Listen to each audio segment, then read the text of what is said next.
Oi, gente, tudo bem com vocês? Vamos para a resolução da questão da UFO de 2021. A figura acima, que é essa figura ao lado, ilustra o experimento de Rutherford que representou um avanço na ideia de átomo do início do século XX, em que uma fonte de radiação alfa, a partir da desintegração de polônio, contida em uma caixa de chumbo, incide sobre uma fina lâmina de ouro. Os números 1, 2 e 3 representam os resultados observados no experimento. Na região 1, foi a área que recebeu grande parte da radiação alfa emitida pelo polônio, o que evidenciou que essas radiações atravessaram a lâmina de ouro sem sofrer desvios consideráveis. Já a região 2, áreas diversas, localizadas atrás da lâmina de ouro, que receberam uma pequena quantidade de radiação alfa, mas que não estavam na direção do orifício de saída de radiação na caixa de chumbo, o que evidenciou que essas radiações sofreram um grande desvio após a travessia da lâmina de ouro.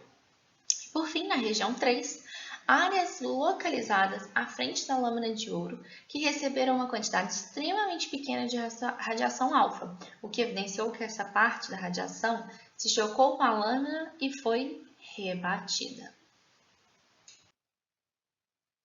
A interpretação dos resultados levou ao modelo atômico de Rutherford. Sobre essas interpretações, letra A. Analise os resultados obtidos para as regiões e apresente interpretações que se aproximem do modelo de Rutherford. A letra B conversa muito também com a afirmativa A.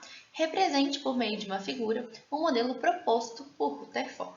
Bom, se a gente for para o modelo de Rutherford, a gente tem que ter um núcleo denso, positivo e muito pequeno.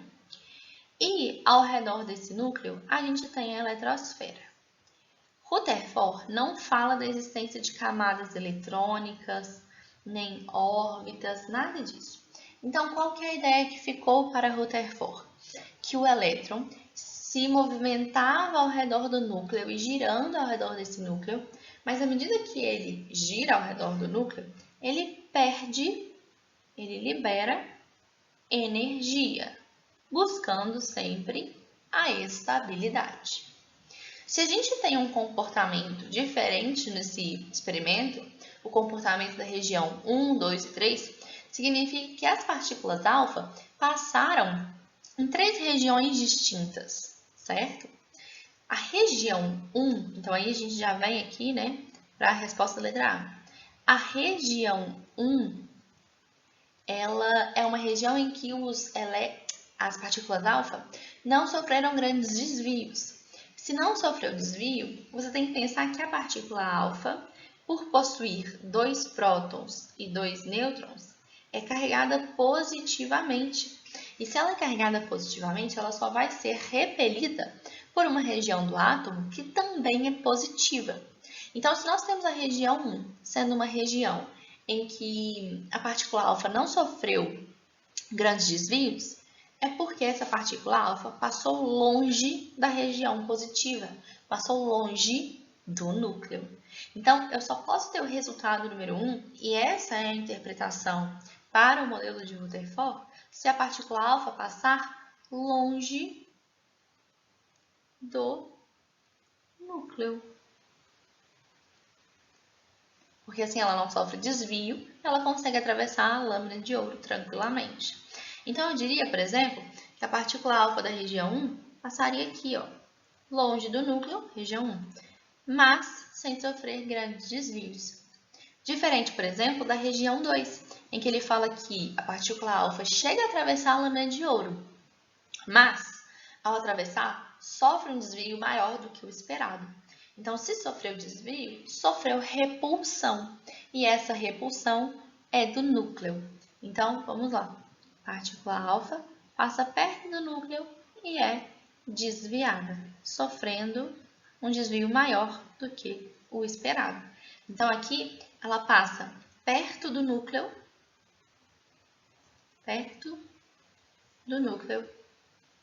mas mesmo assim consegue atravessar, sendo repelida para longe de onde eles esperavam que ela acertaria. Agora, na região 3, a gente tem uma repulsão de 100% da partícula de alfa. Ela é rebatida de volta. A gente fala que ela foi ricocheteada. Nesse momento, a gente tem que pensar que a partícula alfa, ela é uma partícula positiva, ela vai ser repelida pelo núcleo, e para ela chegar ao ponto de não atravessar a lâmina de ouro, é porque ela acertou em cheio nesse núcleo.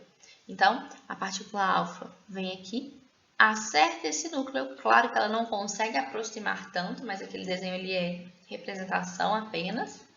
E aí ela é ricocheteada e ela volta para onde ela veio. Então, nessa região 3, a gente tem um acerto em cheio no núcleo. Acertou o núcleo. Agora, uma outra pergunta que pode surgir aqui para você incrementar na resposta da letra A é: por que varia a quantidade de partícula alfa na região 1, 2 e 3? Na região 1 nós temos muitas partículas alfa. Na região 2 nós temos uma quantidade menor, mas maior do que na região 3. Isso tudo tem a ver com o tamanho desse núcleo. Se a gente tem poucas partículas alfa que foram ricocheteadas, significa que poucas partículas alfa acertaram o núcleo. E isso só pode ser possível se o núcleo for muito pequeno.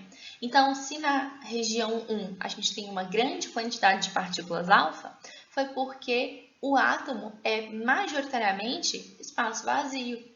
Na região 3, como nós temos poucas partículas alfa, pouquíssimas partículas alfa, significa que poucas partículas alfa conseguiram acertar um núcleo que é muito pequeno. Beleza? E na letra C, explica qual o problema encontrado no modelo de Rutherford que levou Bohr a propor seus postulados. Bom, o problema aqui no modelo de Rutherford é justamente o comportamento do elétron na eletrosfera. Como ele não falava da existência de orbitais, de camadas, de órbitas e nem de quantização de energia, ele diz que o elétron vai perder energia ao girar ao redor do núcleo. Então, o problema encontrado no modelo de Rutherford é o comportamento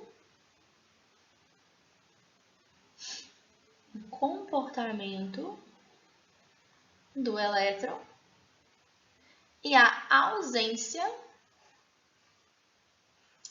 da quantização.